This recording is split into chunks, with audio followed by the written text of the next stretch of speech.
Thank you for joining us at Community on Demand. Today's message is presented by Dan Greer. Dan holds a doctorate from Grace School of Theology and is the senior pastor here at Community Church. This message was recorded during a live Sunday morning service at Community. Let's listen in as Dan begins.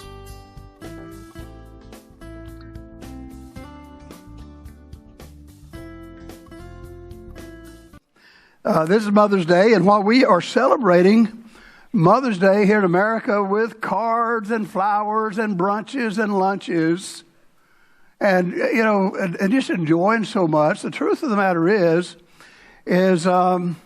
across the sea in the Holy Land, mothers are really struggling. They're really probably grieving more than celebrating today.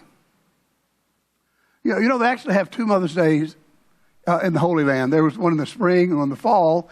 Recently, they've changed the one in the spring to Family Day to be more politically correct. But the one in the fall celebrates Rachel, Mother Rachel, the mother of Israel. They call her Mother Rachel. And they actually celebrate, they commemorate her grief. By the way, did you realize, I'm going to give you something you probably don't know. Bethlehem is not in Israel. How many of you knew that? Yeah, see, Bethlehem is actually in the Palestinian territory, the West Bank. It's not actually in current-day Israel. And there's actually a Bible verse, actually, I got to stop saying that, don't I? There's a Bible verse about Mother Rachel and about her grief. I want to give it to you here and just read it to you. It's actually, I'm going to stop this. You're going to hear it every time now, aren't you? It's actually found in Jeremiah and Matthew. Here it is. A voice was heard in Ramah, lamentations, weeping, and great mourning. Rachel weeping for her children, refusing to be comforted because they are no more. This passage of Scripture was written to commemorate the day that a terrorist by the name of Herod the Great sent militants into Bethlehem to slaughter the children under the age of 2. It was a horrible day. And this passage of Scripture talks about that. But you realize that was 2,000 years ago, and today this kind of terrorism continues in the Holy Land. Let me just give you some examples. Between 1989 and 2006, terrorist groups such as Hamas and the PLJ, the Palestine Liberation Jihad, have carried out multiple terrorist attacks, killing nearly 1,500 civilians and children. Then in 2006, the nation of Israel decided to go ahead and build a wall that stretches 440 miles between them and the West Bank. It's about 3 feet thick. It's about 30 feet high. And then they built another one over to separate them from Gaza that's about 21 feet high and 25 feet wide, hoping to deter some of the violence and the terrorist attacks on their country. And it did reduce it somewhat. Then, and as we all know, this last October, you probably didn't hear this. 3,000 rockets were launched from Gaza on October the 7th toward Israel. Now, luckily, a lot of them didn't hit their targets. A lot of them fell inside of Gaza, killing some of their own people, and some hit over the desert. And then the 3,000 terrorists invaded Israel, slaughtering 1,139 people, which were mothers and babies and children, taking 250 hostages. Folks, what I'm trying to say today, while we celebrate Mother's Day in the Holy Land, Mother Rachel is continuing to weep for her children. I know we get all political about it, but it's a real fact. And like Mother Rachel, I'm grieved. I'm grieved for our American children in our universities like Columbia and the University of Michigan who are being brainwashed to hate Israel, to hate America, and actually shout, death to Israel and death to America. Where does that come from? My goodness. It comes from college professors and presidents and protesters who promote this kind of divisive, hateful behavior. Now, let me say something, folks. People like this, even though they hold positions of authority and leadership, they're not leaders, they're losers. On this Mother's Day, we need godly mothers and fathers who will become the kinds of leaders who will build a loving, caring, biblical wall around our children to protect them from the rhetoric and the brainwashing and the things that are going on out there so they can see clearly. And that's part of our mission here at Community. What we're trying to do, part of our mission, is to draw children and teens to Christ, equipping them to reach others. That's what we're trying to do. We're trying to build that kind of community, that caring and loving community. That is part of our missions here. And we need moms and dads to help us to accomplish that mission. We need that. We're in the book of Nehemiah, and there in chapter 3, we have this leader, Nehemiah, who arrives on the scene in Israel, and he sees that the walls have been broken down, the gates have been burned down, and the people have been beaten down. He doesn't give up. He doesn't gripe. He doesn't complain. What he does is he surveys the damage. He looks at everything. Then he goes out to the people, and he says, folks, we need moms and dads. We even need young people who will rise up and build a wall of protection around our people to protect them from this kind of thing out there. And fortunately, as we talked a couple of weeks ago, the folks caught the vision. They rallied around this leader by the name of Nehemiah, and they said, yes, let's rise up and build the walls. And then what happened was amazing. In Nehemiah chapter 3, as we begin to read through that, we find that there are several moms and dads and leaders that catch the vision, and they begin to move toward those walls like a massive supernatural movement without a lot of instruction, and begin building the walls. When you read this chapter 3, the word leader is found 9 times. And as you read through it, you'll find 43 leaders who rise up, unify in this mighty movement to restore the burned down gates around Jerusalem and to build up the walls. It was a God thing. They caught the vision and they led teams to begin restoring 10 burned down gates. Let's look at this as they begin to do this. This is a fascinating.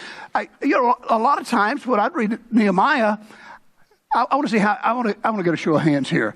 How many of you have read the book of Nehemiah and you come to chapter 3 and you see all these names and you see all these gates, and so what you do is you kind of speed read it. Okay, let's get to chapter 4. It's more interesting. You do that. You wait. You just wait. Let's go and look at these gates, okay? Number 1, they restored the sheep gate.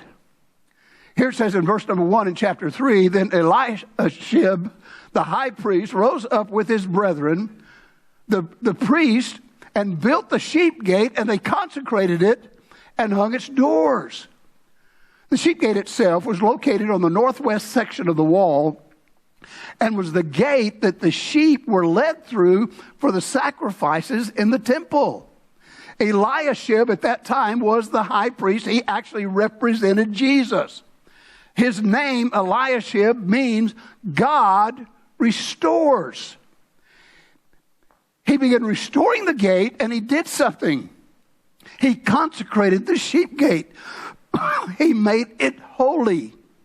It's the only gate that was consecrated. You'll not find that down through there. He consecrates the gate.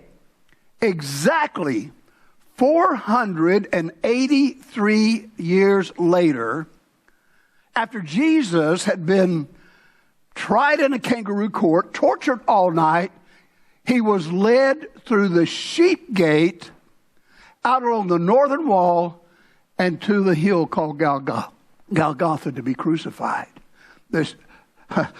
Isaiah prophesied that several hundred years, 800 years earlier in Isaiah chapter 53:7. It says, he, being Jesus, was led as a lamb to the slaughter, as sheep before his shearers is silent, so he opened not his mouth.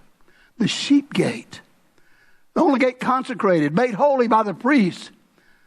As Eliashib restored the sheep gate, and consecrated it, he went down in history as a Christ-like leader. There's the next gate.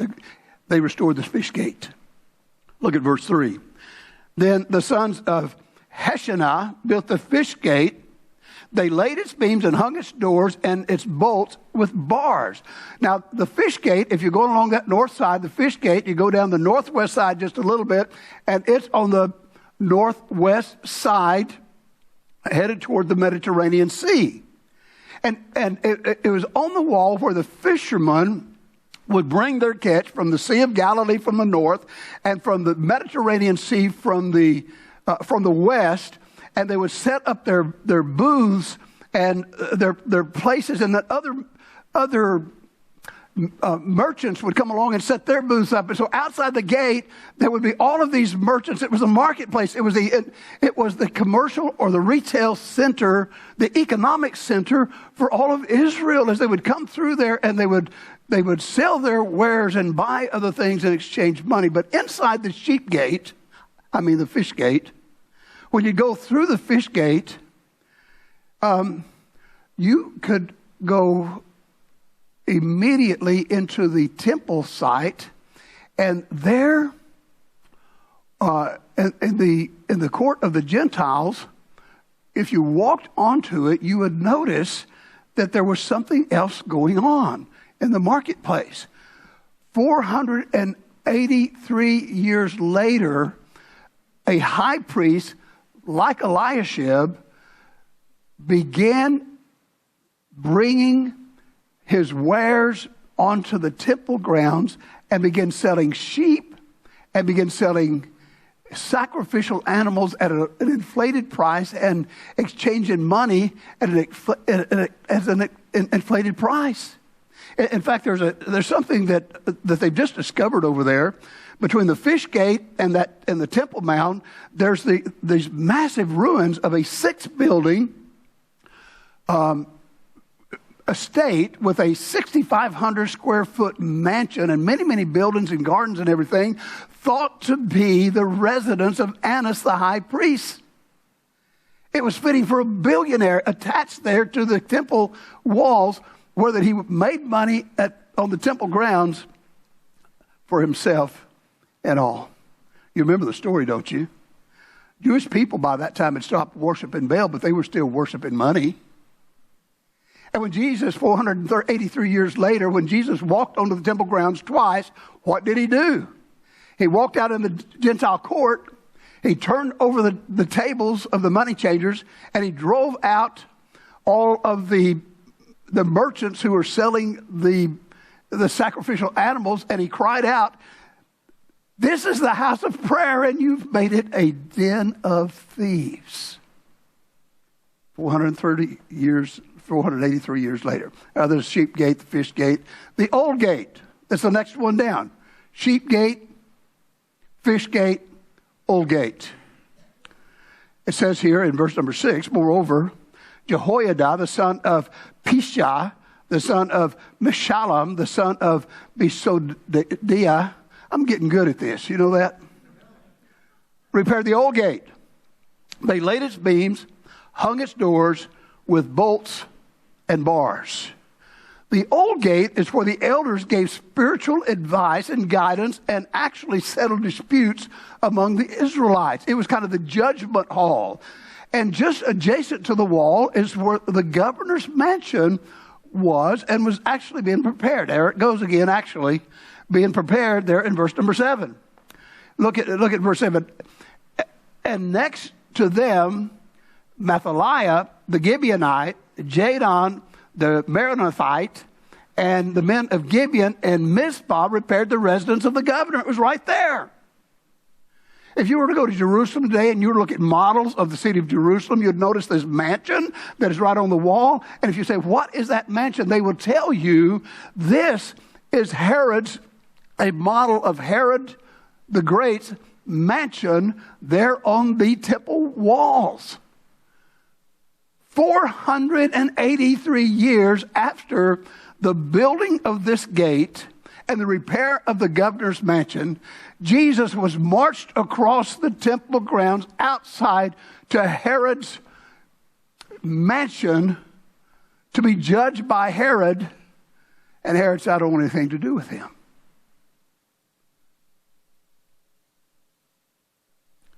The restoration of the old gate and the governor's mansion was to mete out justice, and how it perverted justice in the days of Jesus.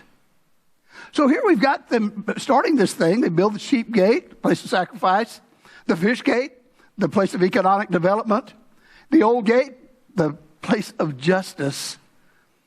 And 483 years later, as Christ came, he saw the corruption. You know, we're living at a time, we are living in a time when the values of our personal sacrificial life, our financial integrity, and justice, the gates of these things are just being burnt down.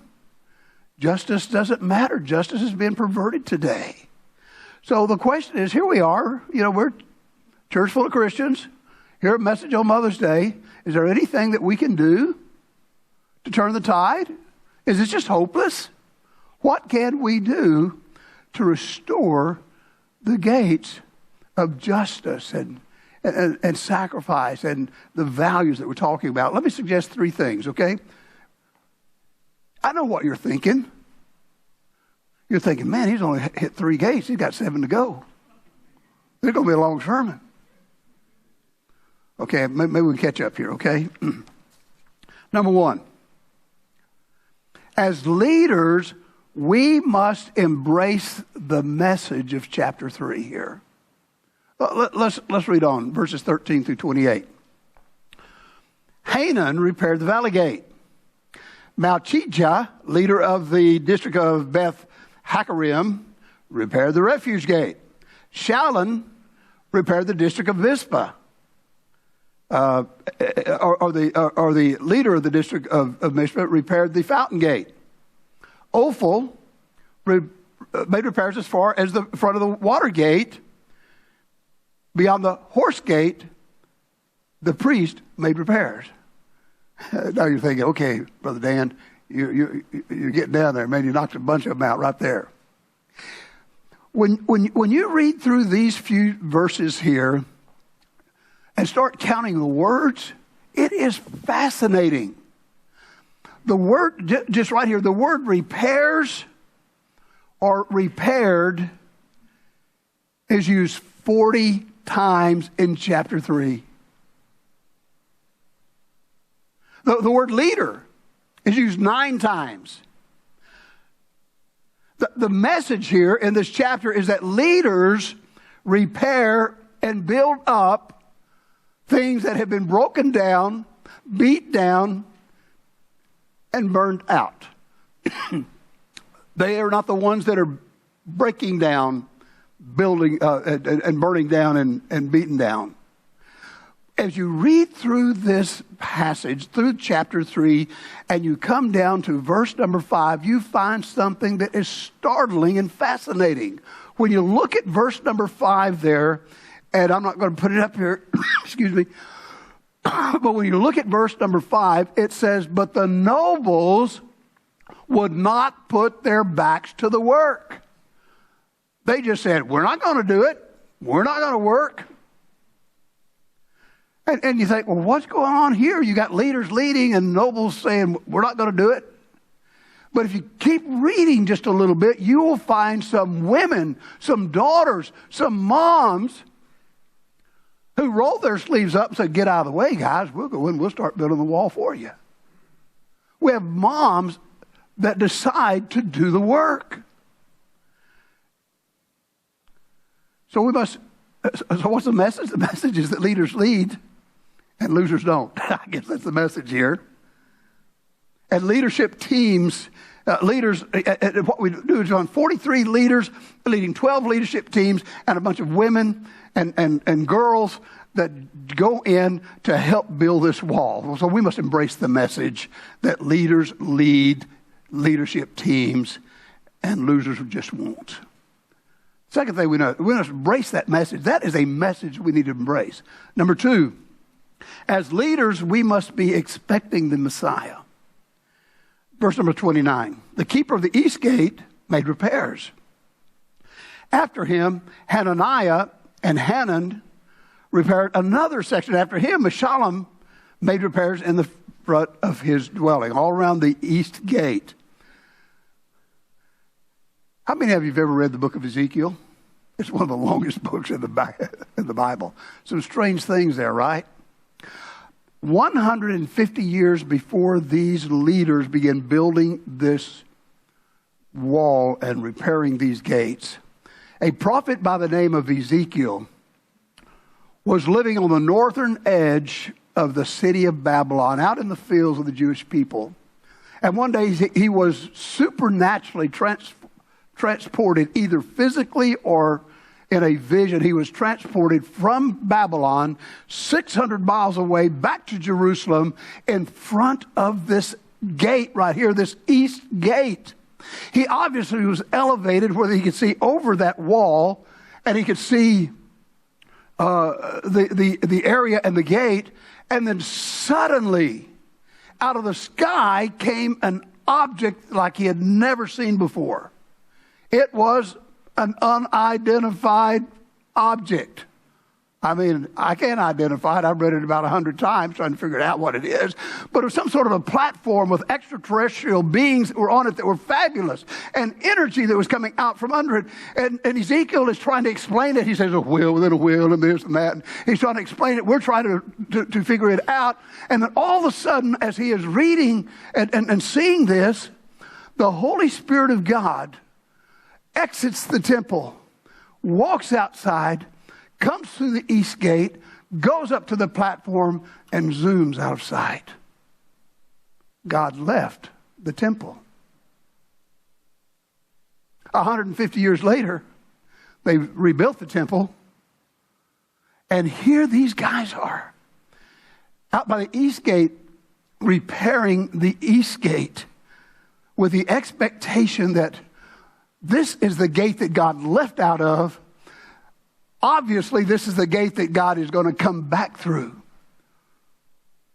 In fact, they had something to go on. In Daniel chapter 9 and verse number 25, if you will either turn there or look up on the screen, Daniel is giving a prophecy about 150 years earlier than this. And he says, know therefore and understand that from the going forth of the command to restore and build Jerusalem, watch these words, until Messiah, the Prince, there will be 7 weeks and 62 weeks, 483 years.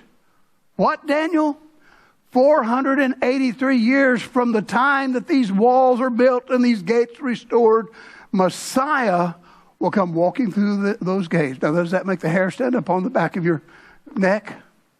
Because exactly 483 years later, Jesus Christ mounted a donkey up on the Mount of Olives and began riding down. And the Israeli people began gathering along that street, throwing their garments, their coats out for the donkey to go on, waving palms on Palm Sunday, crying, Hosanna, Hosanna, meaning save us, O Lord, save us, O Lord. Wow. These leaders repairing the east gate were expecting God to return, and I love it. I love it because it said that they're building there in expectation. how does that apply to us? We need to be expecting the Lord's return. I mean, you look around and see the things that are happening in the world. We've got to have that expectation of the Messiah's return. First is a thief in the night, as recorded there in 2 Thessalonians, 1 Thessalonians 4 and 1 Corinthians 15, and Rich teaching in his class this morning there in 2 Thessalonians 2. I mean, everything is set for the Messiah to return, not through those gates, but in the clouds, to steal us away. 7 years later, it's going to be a different story, because the glorious King will come through those gates and restore and build his literal millennial kingdom here upon the earth. I love this verse because it talks about who, in just a little bit we'll see, he talks about who actually does the building on this wall. The Messiah will come to set up his kingdom. So as leaders, we must embrace the message, expect the Messiah, and here it is. We must execute the mission. Verse 31, one of the goldsmiths made repairs as far as the house of Nehemiah and the merchants in front of the Mifkad gate.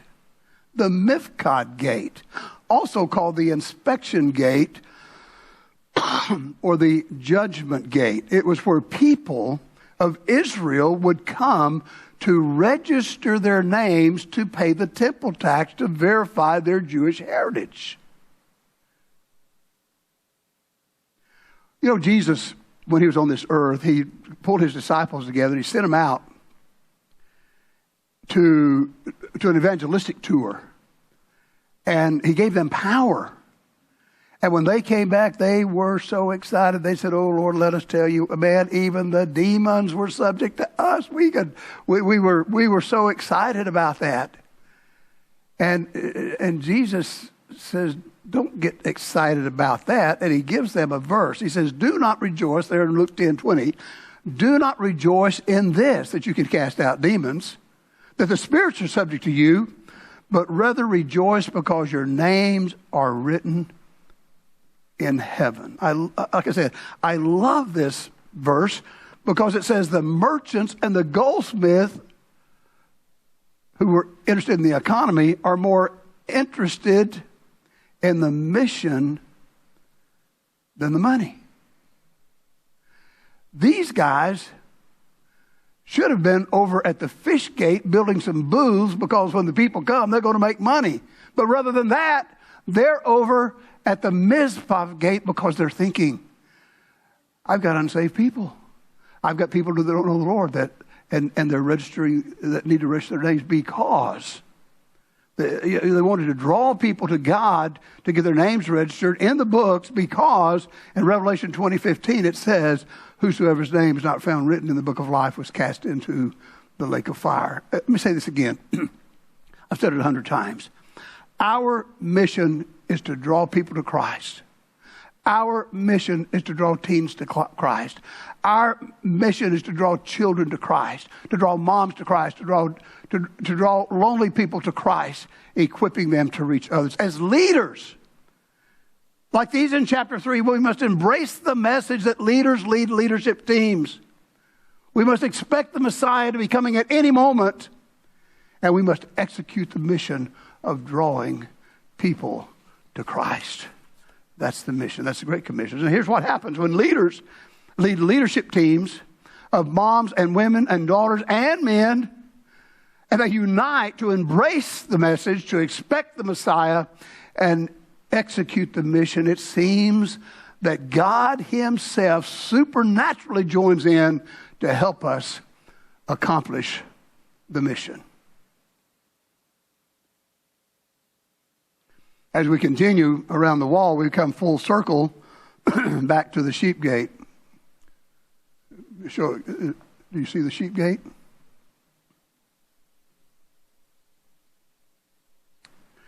The sheep gate leads out to the Via Dolorosa through the Muslim section of the city to Golgotha on the way to the cross. Some of us visited Jerusalem back in 2012, some of us in this room here, and we were led through this gate down through the Rosa. It's kind of creepy, actually, when you start walking down there into that different section. But as we were walking through the gate, we had a guide by the name of Ken, so when we got through the gate, he told us to turn around and look at the gate. This is the sheep gate, mind you. And so we turned around and looked at the gate, and he pointed out some lions above the entrance to the gate, and he said, "This is called the Lion's Gate." And I'm thinking, well, I thought it was called the Sheep Gate. And he said, well, it's called the Lion's Gate. And then he began to tell us that in 1517, Solomon the Magnificent conquered Jerusalem, and he had a dream, supposedly had a dream that, well, what he was going to do is he conquered Jerusalem, and he's going to just level it. He's going to get rid of Jerusalem. And the legend says he had a dream, and in the dream, he dreamed that if he levels Jerusalem, that lions are going to devour him. So he decided, well, instead of leveling Jerusalem, maybe I'll try to patch up some of the walls and repair some of the houses. And he did a restoration job. And he renamed the gate the Lion's Gate, and he put these release of lions there on the gate. In 1948, when Israel gained their independence, declared themselves independent as an independent state, and they were attacked on all sides, stormtroopers entered that gate to take the city. I'm talking about Israeli stormtroopers. And I was just wondering, well, did you change it back to the sheep gate, or is it still the lion gate? Is the sheep gate is the lion gate? Is the sheep gate or the lion gate? Can't tell. A couple of weeks ago, Gayla and I, we were just kind of feeling beat down and burnt out. So we said, we're taking some time off. And so we decided that we would go to Branson to the Sight and Sound Theater to see the play Esther. Oh, guys, if you've never been to this, you need to go. It is the most fabulous play, presentation, the surrounding. It was amazing. And so we went. We also saw a tribute to the Beach Boys. Don't tell anybody, okay? And the Temptations. All right, there's enough. But after the presentation, which lasted 2 or 3 hours, I don't know how long, but after it was all over, one of the actors who's a son of someone from a ministry in our past came out to the lobby and took us behind the scenes on the stage, showed us how they did everything. And it was even more fascinating to see how it was done afterwards. What a great, refreshing time to see the Bible come alive. And then we walked outside, and we were just smiling. The weather was like 67 to 72 degrees, beautiful Ozark Mountains. And we walked past a display, and we saw something, and I said, now I get it. The display was the lion and the lamb. Jesus walked through that sheep gate as the lamb to be sacrificed for the sins of the world. But when he returns, he will return as the Lion of Judah, conquering, and we'll be with him. Isn't that exciting? Victory. Hidden in Nehemiah chapter 3 is the story of Jesus, the lion and the lamb. In that story, we have a profile of 43 leaders who led 12 leadership teams and moms and daughters that embraced the message, expected the Messiah, and executed the mission. And I'm telling you, folks, they did something miraculous, and I'll have to save that for another time, okay? At the same time, there were some nobles, some so-called leaders who wouldn't put their shoulder to the work. God wrote all this down in His history. So my question today is, if your name was to be put in God's story, and by the way it is, would you be among those that do, those that don't? Leaders or the others? Folks, we have such a small amount of time on this planet, and then it's all over. We're coming down to the end of the age. This could be the last Mother's Day. You realize that? We're coming down to the end of the age. Look around the world. Russia, Iran, Israel. America's failing. And then we'll get to see our names. We'll get to see how we're written in this story. Leaders executing the message. Losers refusing to be part of the work.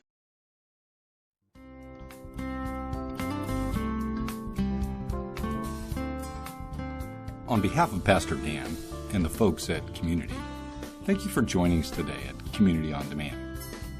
Feel free to share this link with others, and please know you are always welcome to be our guest during a live service any Sunday morning at our campus in the Woodlands, Texas. For more information, just click on the link www.cbcwoodlands.org. I hope you will again join us at Community on Demand.